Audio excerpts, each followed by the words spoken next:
I, your King Kobbler, Master Technician, Modification Marvel. Just take a look at this piece of art. I bet you I can make these 807s turn blue.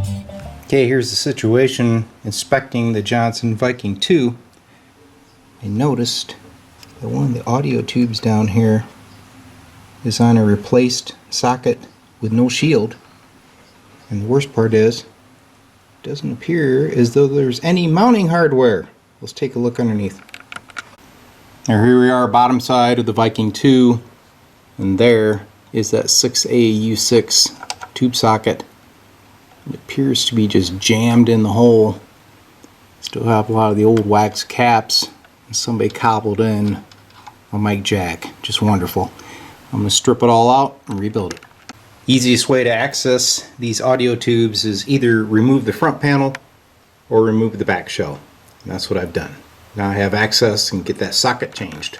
So when you're faced with changing a socket like this, the best thing to do is just take a pair of wire cutters, cut the terminals off the base, get it out of the way, and that leaves you a roadmap of what you need to do to rewire. Okay, Butcherman strikes again. Somebody gobbed that hole open so badly that the original socket that should go in there won't mount. So I'm going to have to open this up and install an adapter plate to get it back down to the right dimension with mounting holes. So to perform this task and get a nice clean hole, I'm able to get a Greenlee punch in there. Alright, nice clean hole, pretty centered up. Now I need to get this adapter plate in there so we can get her back down to the 7-pin socket opening.